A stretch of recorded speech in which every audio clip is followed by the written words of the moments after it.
Hey, it's Jordan from TYT and TYT Politics, live from the North Dakota fire that keeps on burning. And I'm here with protectors. They are making a bridge to cross over the water here to where their ancestors are buried, where last night they found, who the hell knows, whether it was DAPL security, state police, a mix of both, hovering on their ancestors' burial ground. So they're building behind us, which we've been reporting on tonight, a bridge made of a lot of wood to get back over there and pray to rectify what they did. And I'm here with a protector from Minnesota. Yes. And we were talking before just about how this whole thing that's been going on for months is just a continuation of what's been going on for centuries. I'm from the White Earth Ojibwe Nation in northwestern Minnesota. And I was telling them about how when you look at the international definition, the covenant of what genocide is, the United States has met all aspects of what that is, from the mass murders to the forced sterilization of Native American women and Alaska Native women, through Indian Health Services, to the stealing of our children, through the boarding school era, foster care, all of those other types of pieces, and that. It was U.S. federal laws and policies that set all of this in motion, and those U.S. federal law and policies says they have to be expunged. So, when we look at what's happening here, this is a continuum of genocide. This is systemic genocide. When you see how, you have all of these law enforcement agencies, you have state troopers, you have, last night we were told at the main camp that the U.S. Border Patrols are now here, that everybody needs to be careful. We have planes flying over us with no lights on. We had a jet fly over us earlier with no lights on, and so low that our flashlights could actually hit the belly of it. And when you see the mass media manipulation, is no different than what they did in the 18 and 1900s to paint this picture that, natives were the savages and we, inciting fear and all of these different types of things. You see that played out today in 2016, that you have Morton County Sheriff's Department out there lying to the public, generating this type of fear. And if you look in camp, there's nobody armed. It's not just Morton County lying, it's No. the media delivering the lies like little propaganda puppies. They prefer to listen to them than come here, so we don't have mainstream media covering this. So we appreciate you being here to share the truth, the reality of what's really happening here, because the truth needs to be exposed, whereas in history we never had that opportunity to be able to truly tell our stories of what happened here through U.S. federal laws and policies of genocide and the continuum of what they're doing, to taking of land. What they're doing, when they threaten a water source anywhere, that's domestic terrorism. I called up my friend who is a veteran. So where are the veterans? They swore an oath to defend this country from foreign and domestic terrorism. Well, it's here.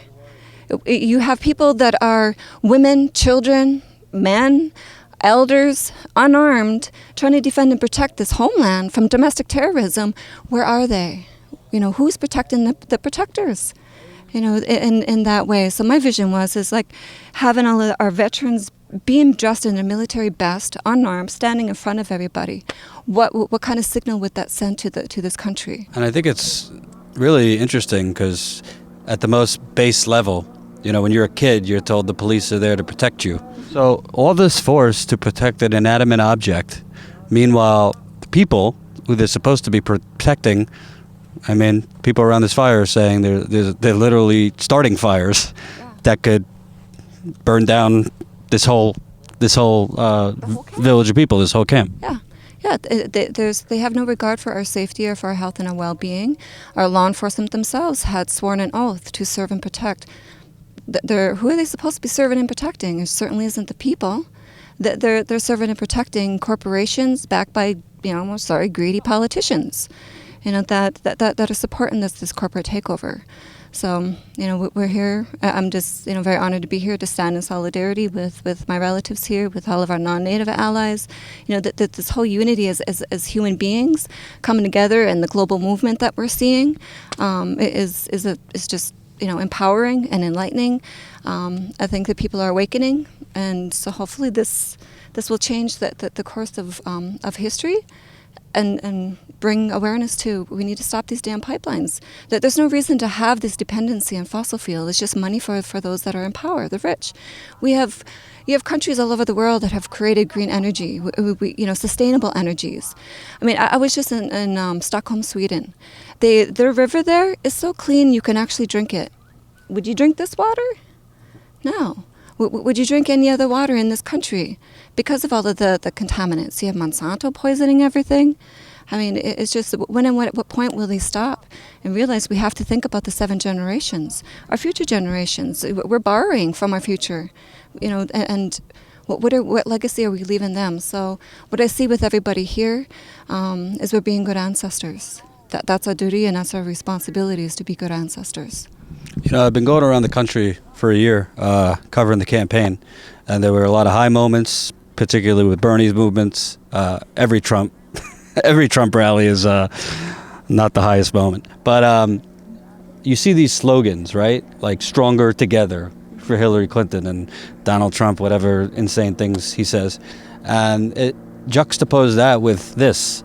It's almost like there's a cognitive dissonance going around America, because all this week they're talking about, the future of America and our kids and our children's kids. And this isn't to attack Hillary Clinton or Donald Trump, but do you feel like there's a complete and utter almost masking of what's really going on?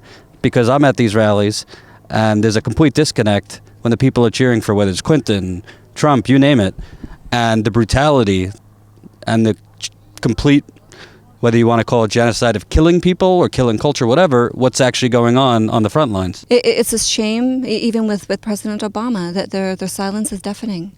This is their duty and responsibility at some point to be able to say, how are they going to do this? How are they going to preserve for our future generations? How are they going to make America great again when they're outright declaring war on unarmed civilians of this country, to defend and protect the homeland, from the greedy corporations that they back. They have money that's tied into this. So when and where do we draw the line about where our potential president-elects and our congressional people have stocks and bonds in the oil industry? Well, we should say that Donald Trump has invested in Energy Transfer Partners, and Hillary Clinton, one of her top bundlers, I think Lisa Perry is her name. Her husband owns stock in Energy Transfer too. So it seems like this revolving door that we keep seeing between the banks, the lobbyists, the corporations, the media, it's flying over us as we speak. What's it going to take for people to wake up? I mean, you already said this has been going on for centuries now. Is it going to take bloodshed? Is it going to take more bloodshed? People being poisoned to death? What do you think is the end game? I don't think it's going to be people being poisoned, because we see that in Flint, Michigan. All of them are being poisoned, and they passed a state law that they cannot sue Michigan for poisoning them. So they actually instituted an illegal emergency manager who's actually creating the emergency. Yeah. So when you have, a very genocidal system that is about money, it's about profit, it's about power, and it's about control. What will it take? Will it take bloodshed? It never stopped them from before when committing genocide. Just because we don't see the mass murders like they did before, like with Wounded Knee, the Sand Creek massacres, all of these different type of pieces. Will that happen? They've attempted it. Trying to send a fire over the bluffs towards the camp. To me, that's attempted murder. A mass murder, right? How many people would have died should it have jumped the road? The wind kept blowing this way. I don't know what it will take, but other than just keep, asking people to keep rising, keep standing, raise your voice, be aware, come join us, come help. People have to leave, go to work. We need people to continuously show up. So I'm hoping it doesn't have to end in bloodshed. But if that's what it's going to take, I know that people are ready to lay their lives down. They come here ready to die. They're ready to die for our future generations, for the people and for the land. What's your message for President Obama? Because I think all the media, the day after Clinton or Trump's elected, they're all going to start writing their puff pieces about President Obama's legacy. I mean, this is much bigger than Barack Obama. But in the short term, the governor's not going to stop it. He's the only one who could stop this. Well, what is the message to him? Not only about stopping this pipeline, but just what it would say about the overall fight that pits greed against humanity. We voted for you. You have a country that voted for you to Twice. To defend, to protect, to uphold our constitutional rights, our human rights, our civil rights. Why are you being silent at this point in time? Why did you just, sign approval for another pipeline? Do you not see the destruction that's happening here? You're selling us out. You're selling out our future. Where's the Department of Justice? Where's the investigation? Yeah, they're busy with the CIA director for doing whatever the heck he did. But, I know there's a hell of a lot more people in the Department of Justice. Where are you? Why are you not here? It doesn't seem like they're really that concerned about what's going on here. Yeah, well, when it comes to Indians and defending the land, have they ever? Bill Clinton made promises, he never delivered. Obama, he made promises. You had a tribe that adopted you and gave you an Indian name. That they wrapped you in a quilt. They recognized you. They brought you into our society. When one society can do that, when one tribe does that, we all have done that. We all are we're related. We believe in the same. And this is the best that you can do. We know you can do better. Stand up and be counted. Help us, defend us, or do we have to have our blood to be spilled before something happens here? Well, I mean, blood already has been spilled. If you look at the people being shot with the rubber bullets and horses being shot, and what else has to happen? What's it going to take? We've been talking about the doom and gloom and the genocide, but I think most people who aren't here don't see the beautiful moments in camp. I mean, this whole thing is a beautiful moment, Talk to me about, your experience here and what people who might want to come down or just are supporting, what they should know about the community, the overall community, but the little communities that are built every day. It is so beautiful. It is so peaceful. It's prayerful. People are laughing. You have children playing. We have dogs and cats running about, horses grazing everywhere. It's just so kind. Everybody is so gentle and loving to each other. People that you don't even know come up and hug you. They will shake your hand. You need help with something, they're right there to help. You need to put a tent up. They'll come to your camp and even ask you if you need help, if you're just busy, out and about. I had an elder man and his son come and ask me in camp yesterday, can we help you with anything? They don't know who I am. So it's peaceful. It's so beautiful. It's everybody here is we're unarmed, and there's love, there's happiness, there's kindness, there's strength, there's resiliency.